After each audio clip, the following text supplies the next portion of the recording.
Let's go ahead and get started. My name is Reyes Aguilar. I'm one of the associate deans here at the Quinney College of Law. My area of responsibility is admissions and financial aid. I'm the guy who left you either a voice message or was lucky enough to talk directly to you. So I always love this event because I can put names with faces and voices. Welcome to the law school. And this is our admitted student day for spring. It's a full day, so we're going to try and stay on task and on time with this. I do want to have a couple of housekeeping matters that I want to cover before I make an introduction of our dean and start the faculty panel. First is parking, because we're on a college campus. Parking is always the most important thing.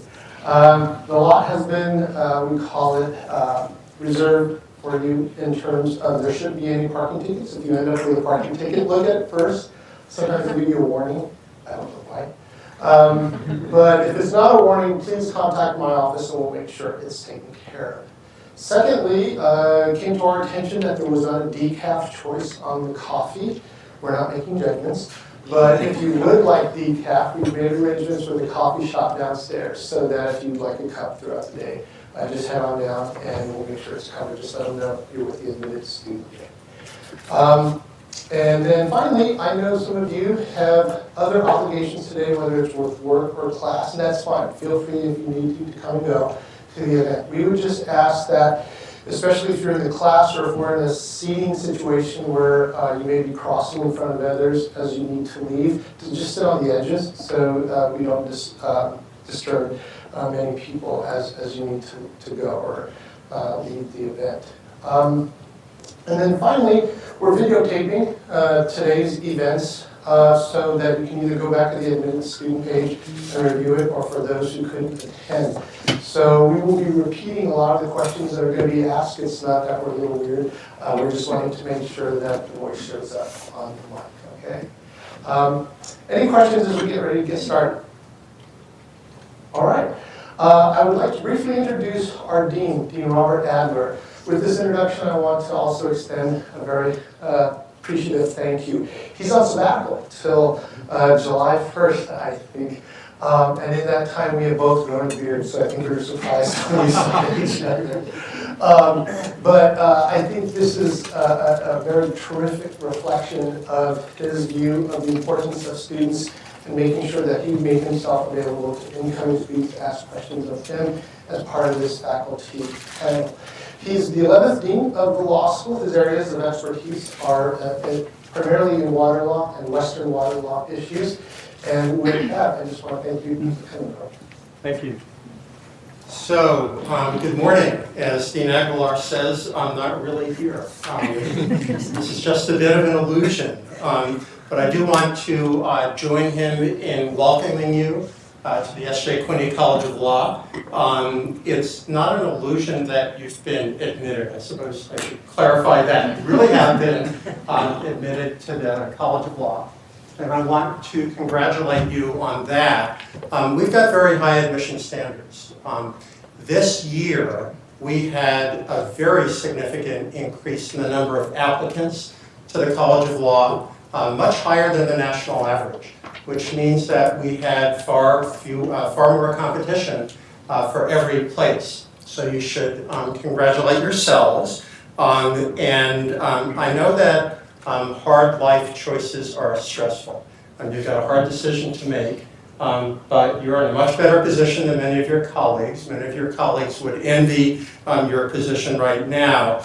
So our main goal today is to try to help you make the right decision. And of course, we hope that for many or most or all of you, the right decision is to join us at the College of Law. But we also understand that there's a lot of good law schools out there. And we understand that there's a lot of factors that might play into your decision about where you might want to go. It might be programmatic focus. It might be geography. It might be family considerations. So we understand that, and we want to encourage you to ask a lot of questions today.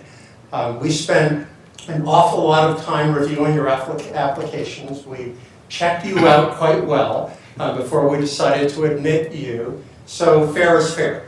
Now is your time to check us out, to figure out who we are, and to figure out whether we're the right fit for you. And again, we encourage you to ask a lot of questions. But I want to begin by giving you 3 major reasons why you should consider coming here. And the first is size. Big building, but we are a small law school. We are small by design. We like to be small. We like to be small because we give very personalized, individualized education. Small classes, average upper division class size is anywhere from 25 to 40. Many classes of 6, 8, 10, 12 students where you really get to know your faculty members. We guarantee every single first-year student one first-year major substantive class of 20 to 22 people. That's very unique. I went to a law school many years ago in which every single first-year section was 125 or 130 students. And we were literally lost in the crowd. Some of you may think that's a good thing. You can hide in the back of the room. It's really not a good thing. It's really fabulous that you get to know your faculty so well. And I'll give you one kind of anecdotal example.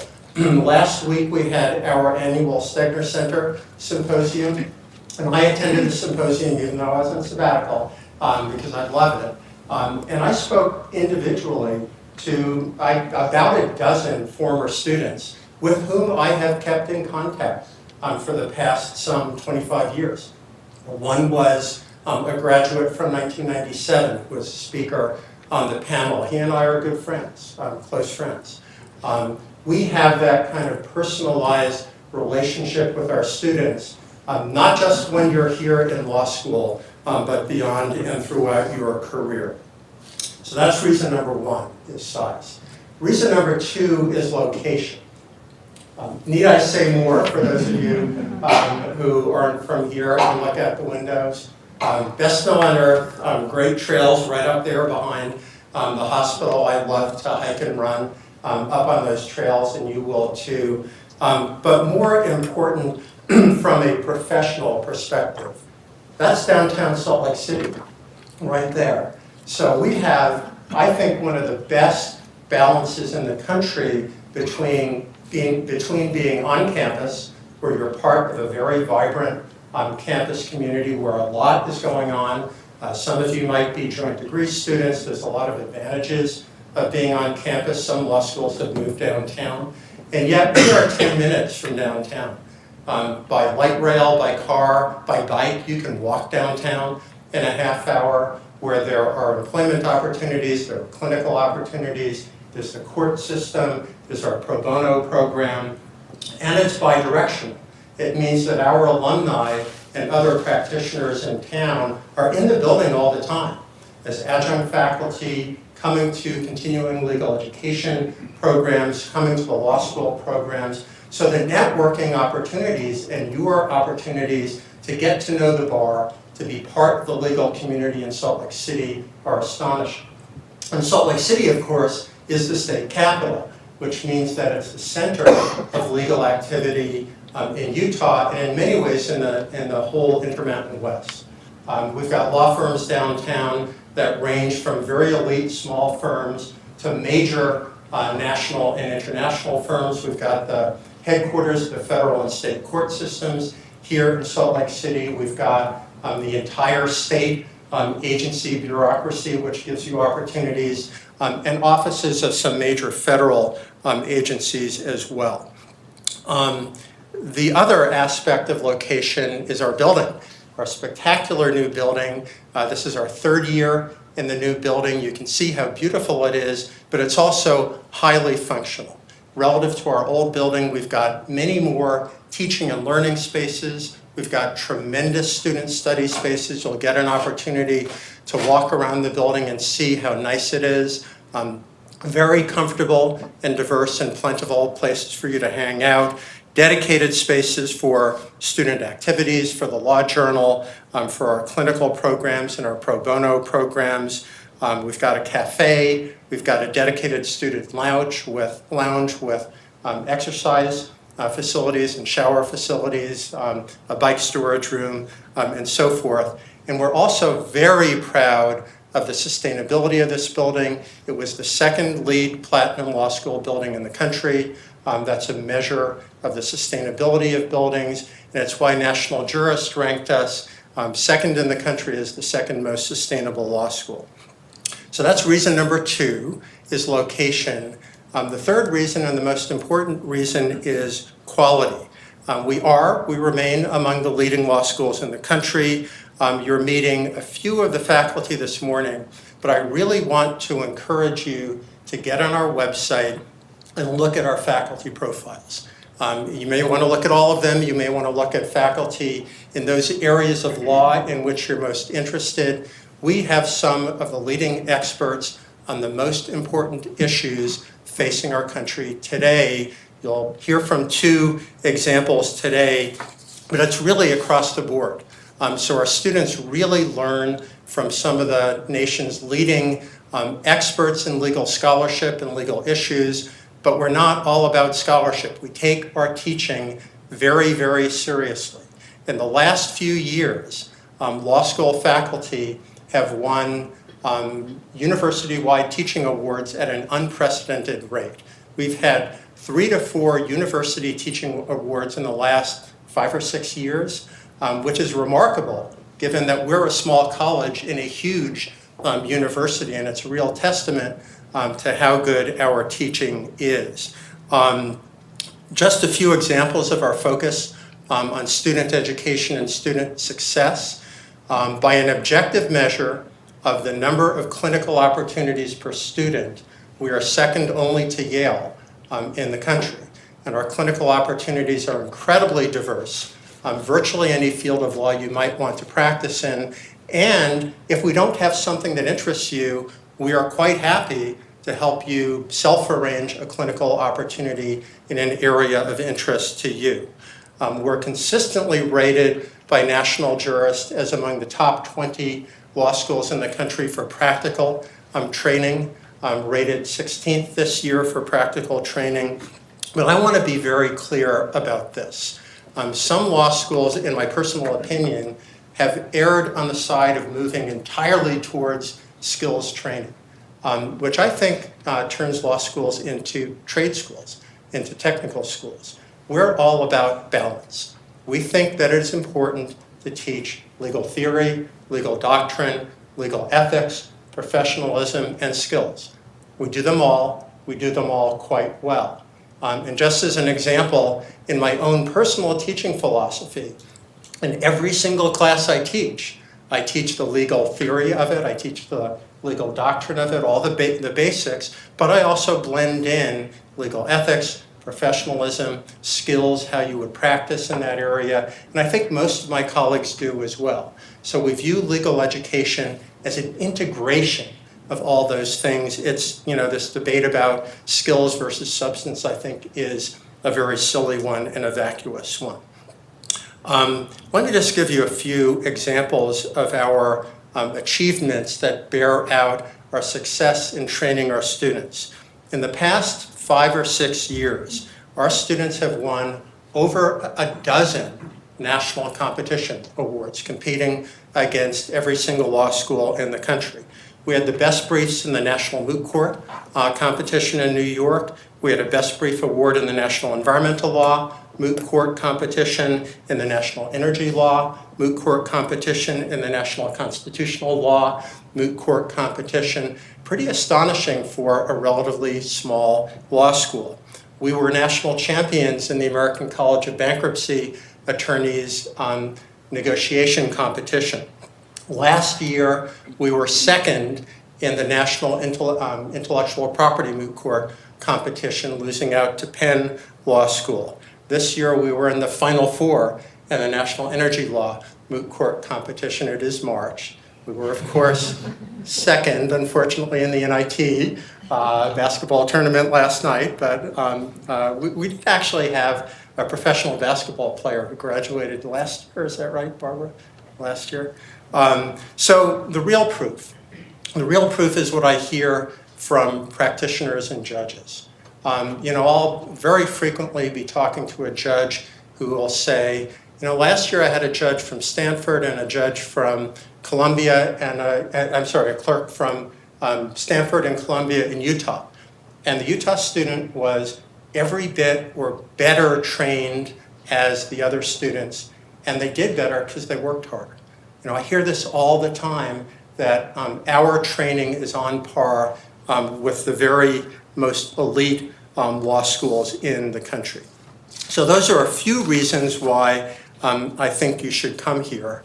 The rest of the time, we're going to have a panel of 3 faculty members, me included. I'm going to give each of us a few minutes to introduce ourselves, and then we'll open it up for question and answer, try to give you a lot of time. So first I have the odd role of introducing myself beyond what Dean Aguilar did.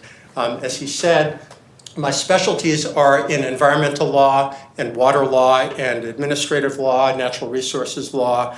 I've also taught civil procedure and administrative law over the years, and I'm happy to answer any questions that you might have about our top 10 ranked environmental law program in the country, our Stegner Center program.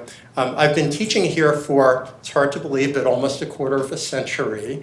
I arrived in 1994, but before that, I practiced environmental law for 15 years, first for the state of Pennsylvania, where I kind of cut my teeth representing the Commonwealth in the litigation in the aftermath of the 3 Mile Island nuclear accident. I was actually representing as lead counsel the Commonwealth a month after law school, which was the most frightening thing that ever happened to me in my life. I moved to Alaska and worked for a small nonprofit environmental law firm called Trustees for Alaska. And then I moved to Washington, D.C., where I ran the Clean Water Program for the Natural Resources Defense Council for 7 years before coming here to teach. And I emphasize that because a very high percentage of our faculty has real-world experience. And again, if you get on the website, you'll find out that our faculty have walked the walk and not just talked the talk in terms of practicing law. And many of them continue to do that in a pro bono or consulting capacity as members of the faculty. So let me briefly introduce my 2 colleagues and then let them elaborate for themselves. First, to my immediate left, we have Professor Ronnell Anderson-Jones, who is our Lee E. Teitelbaum Endowed Professor of Law. A very special title to me because Lee Teitelbaum was dean when I arrived at the College of Law, and just a wonderful man. You should be honored by that, Ronnell. She clerked for Justice Sandra Day O'Connor. Among her other experience, her expertise is in constitutional law with a focus on the First Amendment, especially freedom of the press. She was a journalist before going to law school. She is very frequently cited in the national news media on issues of politicians against the press, something that's in the news today. And you might have noticed that she and a co-author were very extensively featured in a New York Times article about President Trump's relationship to the news media last week.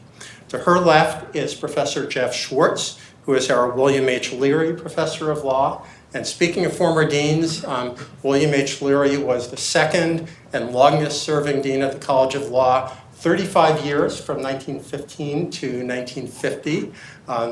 So you too ought to be honored by your title. His expertise is in business and securities law, also quoted extensively and featured in the news media.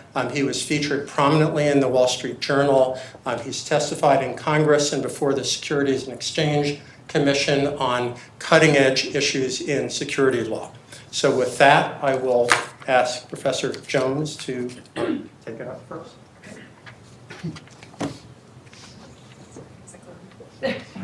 I am colorblind, and so was asked to see whether this dot was blue and green, and need help with that. It's wonderful to see all of you here. Admitted Students Day is one of my favorite days at the law school because there are a lot of times when I can actually reflect back on students, the first time that I had an exchange with a student, and then many years after the fact. It's wonderful to think about those initial moments where we met and started personal and professional relationships that last for so many years to come. So it's wonderful to be able to host you here this morning. As Dean Adler said, I'm Ronelle Anderson-Jones. I teach constitutional law here at the law school. Every year I teach a first-year core constitutional law course that is mandatory for graduation, and I usually teach it to 50% of the first-year class, which is something that I guard really vigorously in the curricular structure, because I really, really love teaching first-year students. I think there's something unique and special about the first year of law school. It is grueling physically and mentally and psychologically, but it is also this incredible awakening for people, a chance to start thinking about the world around you in a new and really interesting way. And I love being a part of that, watching that happen every year, and making those connections with first-year students so that I can hit the ground running with them as second and third-year students with a relationship and a rapport that can help us to learn together well.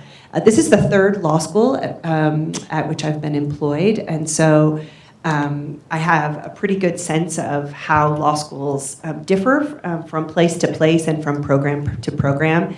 Every law school has a character and a personality and a culture, and they actually differ quite widely from place to place. And so part of the task, I think, when you're sitting in the shoes that you all are sitting in, is to really sort of tap into what that culture looks like and what that environment is, and to figure out whether that fit is the right one for you. The thing that I have noticed most about this law school in comparison to the two that I worked before is its student focus. Indeed, when I first got here, it was sort of almost flabbergasting to me. I had never in 12 years of academia sat in a faculty meeting where the entire topic was students. It's probably not a good reflection upon the Legal Academy to suggest this, but there are loads of things that go on in faculty meetings all across the country, and sometimes students and their interests get mentioned in passing, and then you move on to larger institutional concerns. And here, it's not the sort of a tangent discussion about what the impact will be on students or what students would prefer or what would work well for students. It's the lead. They begin with, this is our bread and butter, this is who we're serving, this is why we exist. And we start with students and move from that direction. And I find that really refreshing. And I often wonder what kinds of conversations happened at my own law school when I was a student and whether those conversations were happening about me. I didn't sense as a student that they were. And I feel like my students are really fortunate to know that their faculty are interested in them and are engaged with them and are a voice for them really consistently. A couple of words about my own work. As Dean Adler said, my research focus is on First Amendment topics, and most particularly on the press clause of the First Amendment. I try to blend my former life as a journalist with my current life as a legal academic, and so I spend a lot of time not just at law conferences, but at journalism conferences, speaking to groups of journalists and media lawyers, working with people who think about press freedom issues and the relationship between the press and the government, the press and the courts, and particularly right now, the press and the executive. I am really, really interested in law students who share those interests, in law students who have backgrounds in journalism and English and communications, and those who have aspirations to work in constitutional law as civil liberties lawyers, or who have interests in working for the government themselves someday. One of the really great things about our student focus here at the U is that students have lots of opportunities to work in a really intimate way on research projects with professors who share their interests. So every year, I employ a Quinney Fellow. That's a student who works as a fellow, a research fellow throughout the year, sort of getting as involved in my own research projects as I am. I also routinely hire 3 or 4 additional students, do directed research with students, find projects for people to do who share an interest in this and maybe want to publish a paper or want to work towards a sort of deeper research project than you might have in an ordinary class or an ordinary seminar. And those sorts of opportunities, because our faculty-student ratio is so incredible, are available to virtually everyone. People who speak up and identify professors who have interests that are parallel to theirs really do have the chance in ways that I think at a lot of law schools are sort of reserved for an elite subset of students. Here, we think there's somebody to match for everybody. There's going to be somebody on this faculty who is interested in what you're interested in and who could use your help and is interested in what you're doing. And the rapport between faculty and students is such that those sorts of dialogues happen really early. So we get to know who you are and what you're doing early on and have the chance to find those synergies, to find ways to make law school a really great experience for you that's tailored for who you want to be and what you want to do, and that also benefits us, right? I think relationships, we're very relationship driven, and I think that that's a really admirable aspect of the law school. Something that I think is actually, if we're looking at the trajectory across the country, is waning elsewhere. And for reasons that I haven't quite figured out, but I guess I don't care what the reasons are, we've managed to move in the other direction here, move to a place where each progressive year we become sort of closer in our relationships with our students and more intimate in the learning experience in ways that I think are really valuable. I want, lastly, just to say I'm very happy to answer questions here, obviously, in this setting, which is a Q&A. But I am also very happy to have you reach out to me individually as you make this decision, as you think about the sorts of things, the sorts of questions that you have, and particularly if you have questions that are related to the constitutional law or public interest law track here. Please feel free to give me a call or shoot me an email. I am genuinely interested in having those conversations and would love to help sort of round out the information that you need in order to make a good choice.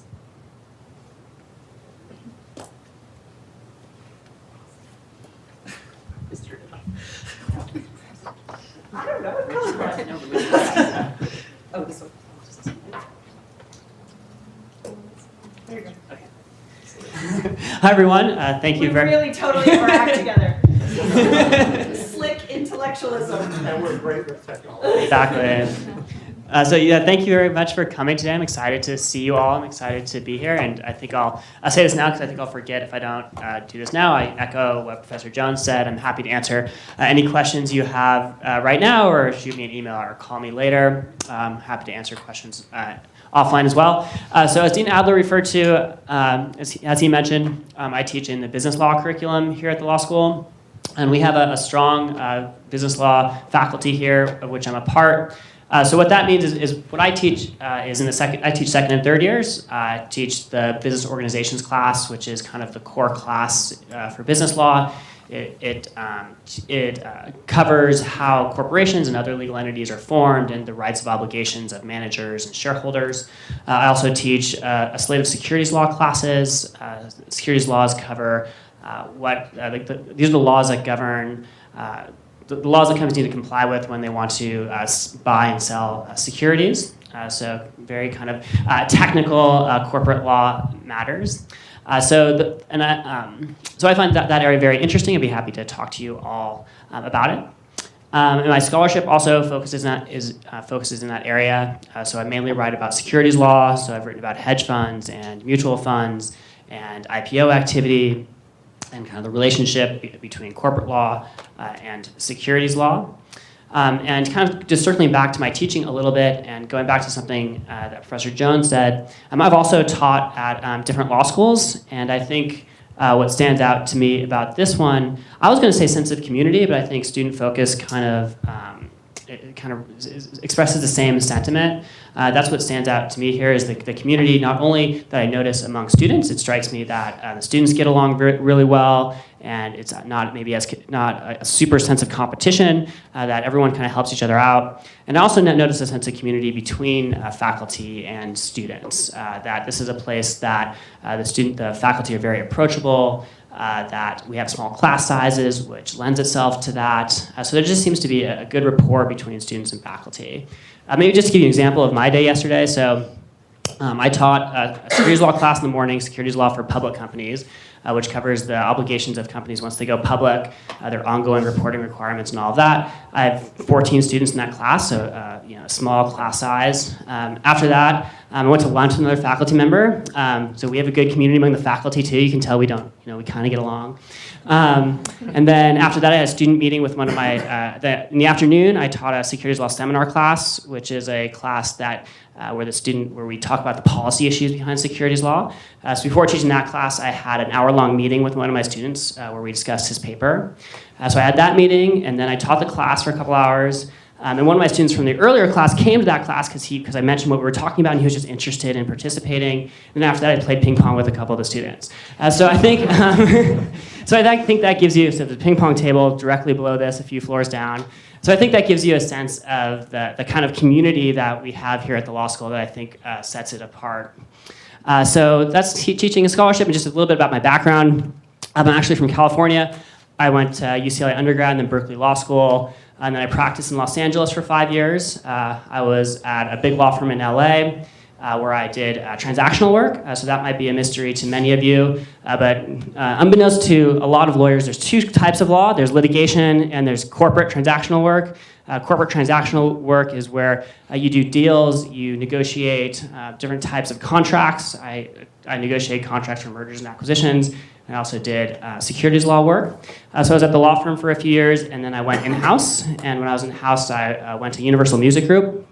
So while there, I did corporate type work. So Universal Music Group is a huge conglomerate of a bunch of different companies, and I did kind of corporate governance matters among those companies. And then I shifted to a more kind of entertainment law focus. And then after that, I went into academics, taught in California for a few years, and then came out to Utah and love it here. So that's me. Yeah, I'm trying to get Should have just left it Okay, on. so can you hear me? Okay, so your turn. As Dean Aguilar said, I will repeat your question for the benefit of the people out in TV land. So what questions do you have? You can't be this shy once you get to law school. Yes. What's kind of the vision for the law school for the next 3 to 5 years? What areas are you looking to grow into, and what areas you're looking to strengthen? Okay, so the question is, what is the vision for the law school for the next 3 to 5 years, and where do we want to grow and strengthen? Our most recent initiative is really health law. So we have a new center for law and biomedical sciences. We've got a regionally prominent, nationally prominent, actually, medical center up the hill. A tremendous amount of scholarship. Professor Leslie Francis is the director of that center. She's a national expert on medical ethics and bioethics. Tennille Brown, Professor Tennille Brown is an expert on law and neuroscience, how our new understanding of the brain affects the law and legal issues. Professor George Contreras is an IP law expert who works with folks up in medicine. So we're trying to build bridges in that area. We're also trying to expand our clinical program in the transactional area that Professor Schwartz talked about, reflecting the fact that most clinical opportunities around the country are litigation, but a very large percentage of lawyers never set foot in the courtroom.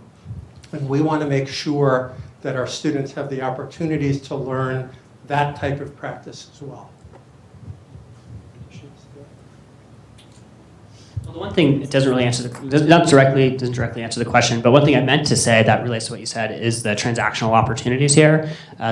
We do participate in the national IP competition, and then I've actually coached for several years a team that it's called the Transactional Law Meet, and where students draft and negotiate a deal against other law schools. And so we've been doing that for a number of years and done very well, and the students always get a lot out of it. And I think it's another opportunity for students to interact really closely with faculty. And so I think that's been a focus of the law school the last few years, but also just continues to be a focus, is both litigation and transactional, and the focus on these competitions where there's really great firsthand experience, just really it's really like practicing law. It's great practice, and it's a lot of student-faculty engagement.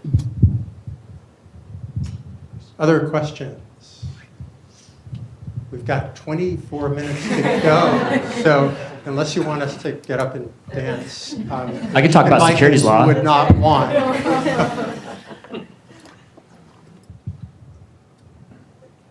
I could start telling you questions that people have emailed me in the last week. Good idea. Oh, wait, is there a question? Yes. I'm particularly interested in new venture formation and financing. What type of opportunities are there to learn about that type of transactional law? So we have a New Ventures clinic. It's actually run by Professor Ken Shaheen, who's an alum of the law school, but also has a PhD in biochemistry. Had his own startup company in California that did quite well. He's now a vice president at Ancestry.com and Ancestry.dna. I'm sure you've seen the commercials about getting your DNA profiles.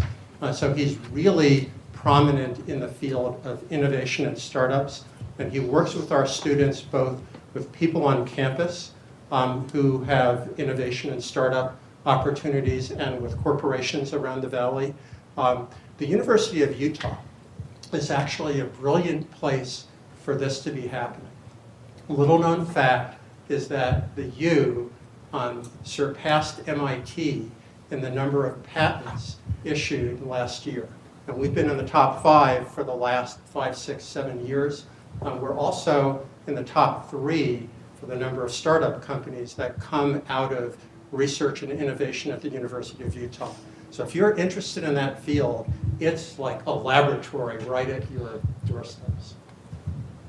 Yeah, so I agree. So I would say the New Ventures Clinic is kind of the thing that would mostly be up your alley. And we have great, and it places people in the community, it places students in the community with startups and other companies. So I think that's a great opportunity for you. In terms of the curriculum, you'd want to take all of my classes. So I cover the material that would go into that. And you probably already know that we have a great startup community here in Salt Lake. I have a former student who is running a startup right now called Blinksy. It's this big data startup, and I've been helping him out with, no, that's too strong. I keep in touch with him, and he keeps me updated on what's going on. But so yeah, we definitely, and as Dean Adler said, the school is very strong in that. They just opened up, what's the center called? They just opened up a whole entrepreneurship center up on the hill. The Lassonde Entrepreneurship Center. Exactly, the Lassonde Center, and then the business school is very strong in entrepreneurship, so there's opportunities to get involved with them in the law school. So yeah, I think it's something that we're really focused on. Yes. How would you describe the job market in Utah for recent graduates? How would you describe the job market in Utah for recent graduates? Improving, very much so. As I'm sure you know, 5, 6 years ago, after the financial crisis, law firms were retracting. I spend a lot of time talking to law firms, partners and associates about their hiring practices. Firms that had stopped hiring altogether or were down to 1 or 2 a year have renewed their summer programs and are getting back to hiring. Salt Lake City is growing dramatically in other areas. So for example, we have the 3rd or 4th largest Goldman Sachs office in the world in Salt Lake City, and they're hiring a lot of people in compliance. There's a lot of compliance counseling sort of jobs. I would actually disagree that there are 2 types of lawyers. I think there are 3. There are litigators, there are transactional lawyers, and there are compliance lawyers, who do compliance counseling and get permits and ensure compliance. You may consider that part of that. but it's a growing field. In Salt Lake City, because it's growing economically, and because the valley, the Wasatch Front, is growing dramatically. You've heard of Silicon Slopes rather than Silicon Valley. Tremendous amount of innovation and startup activity between here and Provo. We have major law firms who are opening law offices down in American Fork and areas in between. So Jones Waldo just opened an office in Lehigh and are hiring new attorneys to service that new industrial growth. So I think it's very good and very promising. I do want to say that our graduates go all over the country. We have people who go to New York and DC and Chicago and Los Angeles and Las Vegas. And we have been spending an awful lot of time. I saw Lori Nelson, our Alumni Relations Director. She's still here. She stepped out. She and Jess Hofberger, our Career Development Office Director, have been on the road talking to law firms around the country, especially where we've got a strong alumni base, and building better connections, and more of our students are going there. I don't want to discourage you from staying here if you want to be here, but I also don't want you to think that you're limited to Utah because you go to the University of Utah. We've got opportunities all over the country, and we love to help connect you. Did that answer your question? Yes, thank you. I just want to sort of tag team onto that to talk for a second about judicial clerkships. If anyone hands me a microphone and then turns it to green, that's what I'm going to talk about. So I am quite a missionary for the cause of judicial clerkships after law school. Some of you have probably thought about them, and some of you probably have not. I served in 2 separate judicial clerkships, one on the Ninth Circuit Court of Appeals in San Francisco, and then a second one at the U.S. Supreme Court. Judicial clerkships are usually one-year opportunities for a student to work in a really intimate, connected way in judicial chambers with a sitting judge. Sort of the internal law firm for the judge as the judge is making the judge's decisions in individual cases.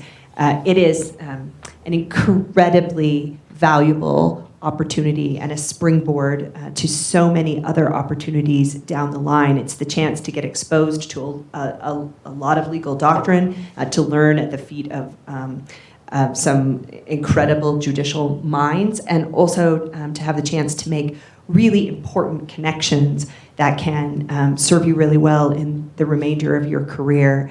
One thing that I'm really enthused about is that there is this sort of wave of interest here at Utah in judicial clerkships. We have a new judicial clerkship committee here amongst the faculty that consists primarily of people who themselves were law clerks in the past. And the sort of excitement about this and the receptivity that we have seen amongst the judiciary, right? People who are really, really interested in Utah law grads for judicial clerkships, both here in Utah and across the country, is remarkable. And it's the sort of thing that at the law schools that I worked at in the past, students who wanted to clerk, I think, had to really work hard to get a professor to sort of mentor them through that process and get them to a place where they could get an application together and that they could sort of make connections to judges. Here, the opposite is true. If you whisper the possibility that you are interested in clerking, I and 7 other people will converge upon you and start game planning your strategy for your application. And there is this sense of teamwork amongst faculty and students on that front that is so engaging and so interesting and so inspiring to me. And a lot of what's happening now is that there is a sort of pay it forward attitude amongst the alums here. So our students who are currently in judicial clerkships are regularly calling me and others on the faculty to say, who can I help? right? Who do you have who's a second or third year student who might want to talk to me, who might want to hear about the questions I was asked in my clerkship interview? That sort of connectivity, I think, is an outgrowth of the sense of community that Professor Schwartz was talking about, and it just continues on after graduation in ways that are really helpful. I want to piggyback on the pay it forward idea. Our alumni are amazing.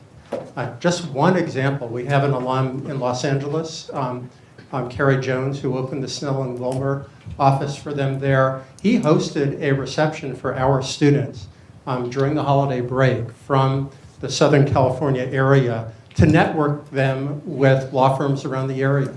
He got nothing out of it. It was nothing in it for him. He just wanted to help our alumni who might want to practice in Southern California. And that kind of attitude pervades our alumni around the country. Another manifestation of being small and a good community. Other questions? Yes. What opportunities in the area of immigration law do you have available? Okay, the question is what opportunities are there in immigration law?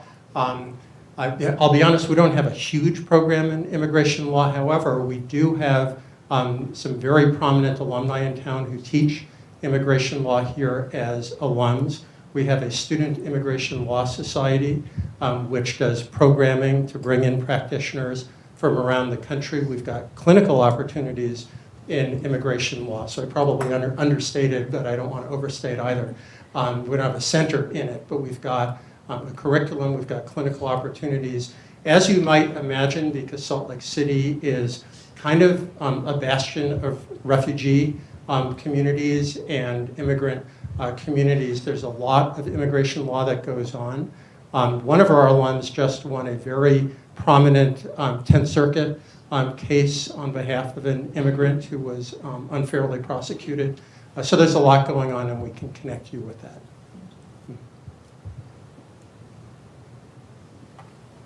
Yes? What were your first years of law school like as students? I don't have to lead off on that. I'll go last. But mine is more distant. Okay, let's see. My first year of law school was terrifying. I grew up in a family that didn't have a strong history of higher education, and I was the first in my family to go to law school. I grew up in on a rural ranch that straddles the Utah-Idaho border, and my parents didn't know any lawyers. I was probably, it's not hyperbole to suggest that I'm the first lawyer they ever met. The day I graduated and they gave me a hug, they met a lawyer.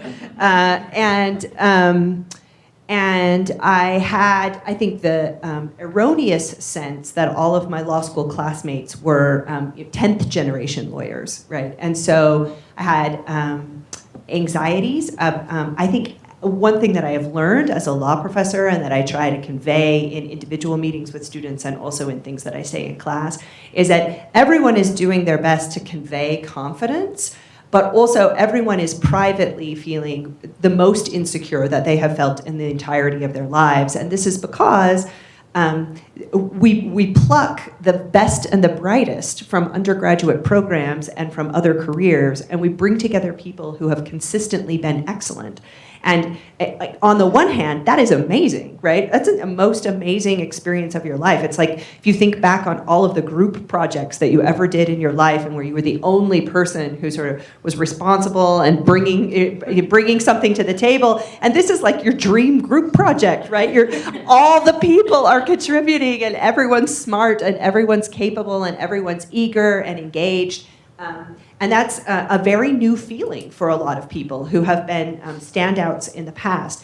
But it also can be intimidating because you're surrounded by people who are excellent and who are working hard. And I spent a lot of my first year of law school feeling intimidated.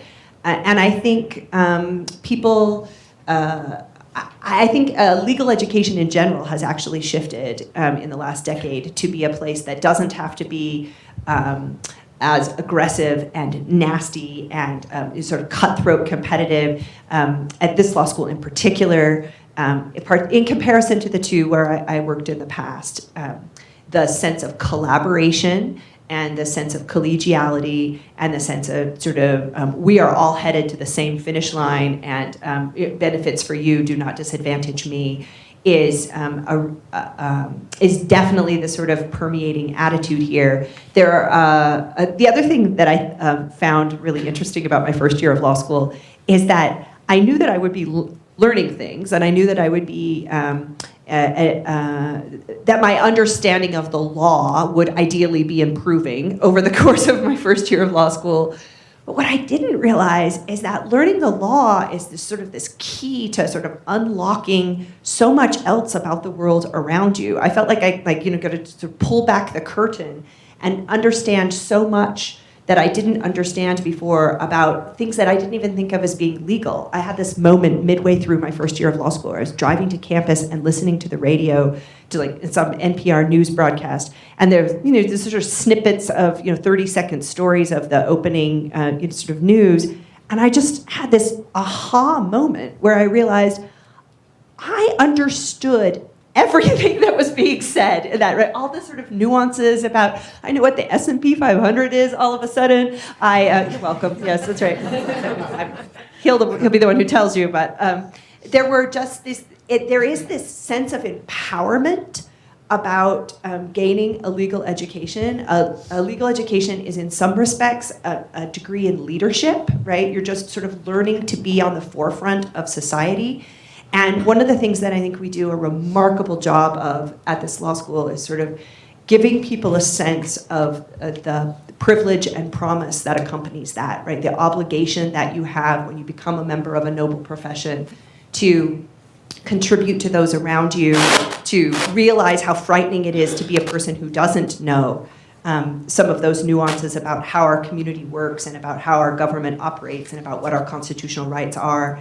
And there's something really, really empowering about holding that knowledge and being able to use it for others. And it's in your first year that you start to sort of get a glimpse of that, get a glimpse of what's possible for yourself. And so I think you will hate it and you will love it. And both things are really an important part of the process of legal education. Thanks for that question. It's kind of fun to sit here and reflect on what our first year experiences were like. So for me, I actually really liked my first year of law school. I know it has, I know there's horror stories out there, but I think this comes in and out. What stands out for me was one is I just found the intellectual rigor to be just so much higher than what it was in undergrad. You've probably heard the kind of trope, like think like a lawyer, where it's like it's a real thing, and you learn it in your first year, and it's really neat to learn. At least I've found it to be really neat, and that may explain why I'm a law professor. But like the learning legal analysis was really exciting for me, just learning how to read cases and how to understand the holdings and what the logic is behind them, and then just being able to pull them apart and put them back together. I just found the whole intellectual side of law school, it really captivated me. So that really, in my first year, really stood out to me. I just love that part of it. And the other thing that stood out to me is I found it to be a real bonding experience with my fellow classmates, because you're all in this new experience together.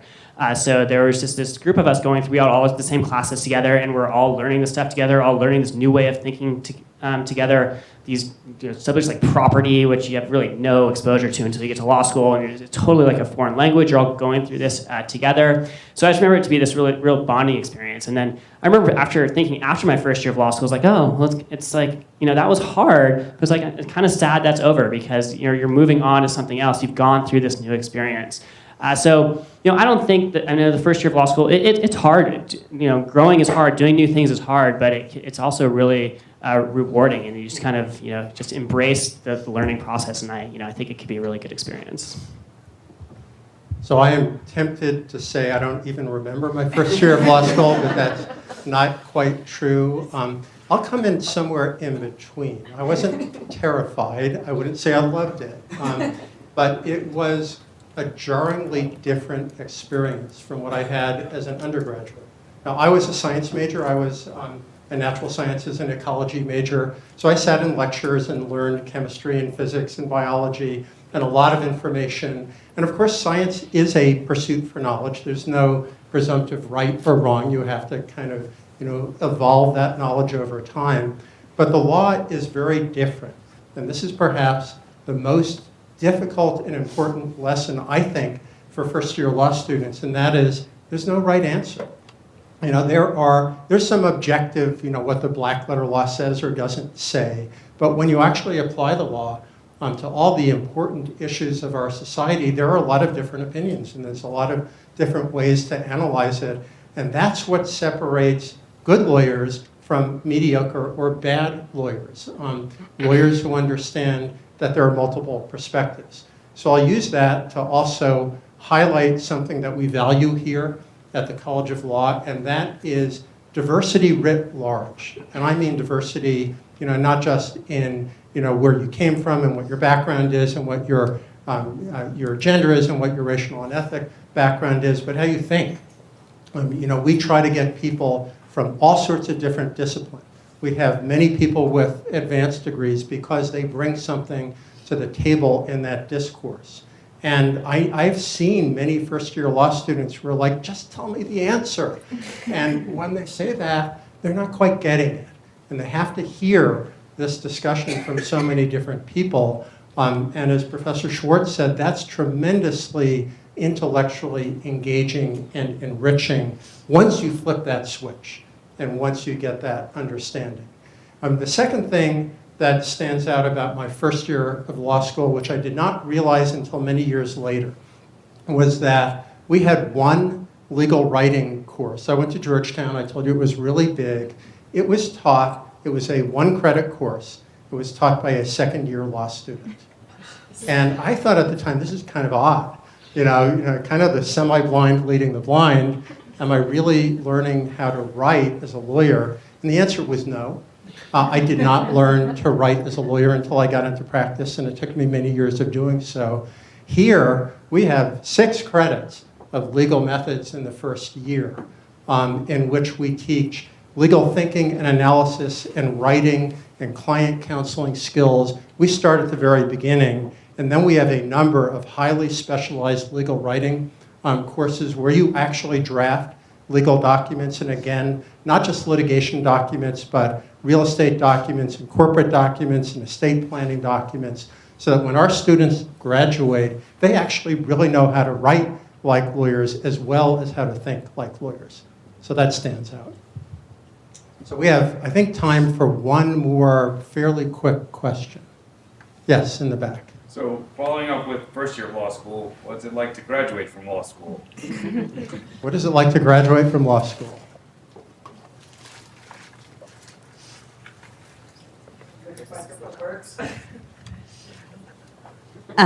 What is it like to graduate from law school? Well, so for me, the person who spent her first year terrified, it was an incredibly victorious moment for me, right? That I had managed to get across the finish line.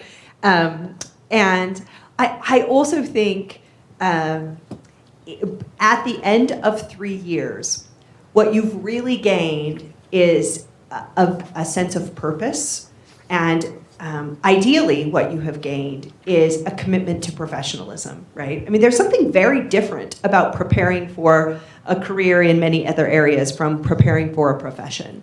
And I think we think about it here at the law school in ways that I understand my colleagues who teach at the medical school think, right? There's this sense of obligation, of community obligation that one takes on when one becomes a professional. And I see at graduation every year, right? I see in the faces of these people that we have sort of brought across the finish line that sense of professionalism, right? You belong to something, and it means that that something is giving a great deal to you, and it also means that it's expecting a great deal from you. And there are lots of law school graduates across the country who do not practice law in the sort of most traditional sense. They are not, a sort of law and order lawyer or a Perry Mason lawyer. They are doing something in sort of high levels of business, or in high levels of community leadership, or in public interest work, or sort of sophisticated work, but you never lose that identity as a professional and as a community leader. And I think that's the thing that changes. That's the switch that flips over the course of law school, is that you go from being a person who is learning the law to a person who is the embodiment of a profession. And it's one of the reasons why I love that I teach constitutional law. A very small number of people come to law school aspiring to have a practice in the area of constitutional law. There certainly are lots of people who are interested in public interest, for example, or who want to work in civil liberties, or who are interested in my subfield of media law, do a lot of work related to constitutional jurisprudence. But I love that every person who walks out of the door at graduation has studied the Constitution, has thought about the structure of our government, has thought about our individual liberties, is armed with an understanding of our democracy.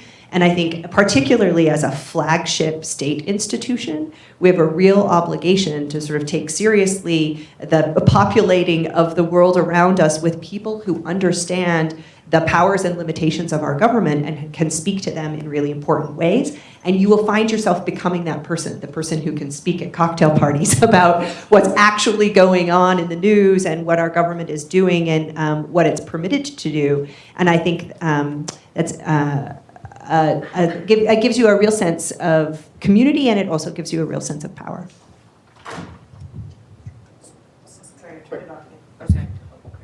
So I guess that's another interesting question. So I kind of had three things stand out to me. So first is what Professor Jones said. There's this definite sense of accomplishment when you graduate from law school. And then that quickly fades because you realize you have to take the bar, and you spend the next 2 months studying for the bar. So it's like this great, afternoon. Sorry to before you start studying for the bar. So accomplishment, then this realization that you have to take the bar, and then once you finish the bar, you're like, okay, another sense of accomplishment, and then you realize you have to start your job, and then starting work that really stands out to me as that was a real watershed moment. You kind of realize what you learned in law school, and both how much you've learned and how little you've learned. You realize just how complicated the law is. And in law school, you learn how to think like a lawyer, which I said, and you learn a lot of substantive law. But what you realize quickly once you get out there is that you've really just learned the outline. And so when you get out to practice, you've got this outline so you can follow conversations in your law firm and kind of start your research. And then you apply. Then you have to use that tool set that you learned in law school to apply to figure out exactly what the answer is. So you kind of know substantively what you're talking about, and then you can think like a lawyer and attack the novel legal issue that you're addressing. So that's what kind of stood out to me from your question. Accomplishment, then then accomplishment, then So yeah, it's just kind of this back and forth. Dean Aguilar is pacing in the corner. I will just add the word opportunity. The number of opportunities that a law degree opens up are phenomenal. So bear that in mind, and thank you again. I want to reiterate that we're all here to help you if you have questions. Please let us know. Phone calls, email, whatever, we're happy to help. Thank you. Please join me in thanking Professor Jones, Professor Schwartz.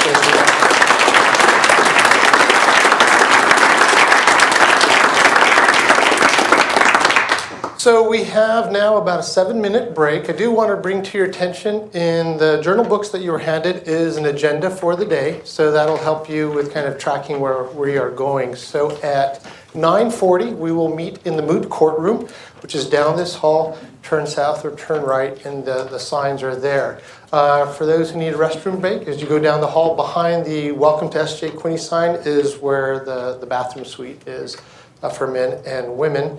And along the lines of a couple of questions that were asked regarding the job market and our immigration practice, the next session covers our clinical programming, our career development office, and our pro bono initiative. So those panelists will be able to answer those questions along with what you heard from the professors. We'll see you in about 5 minutes.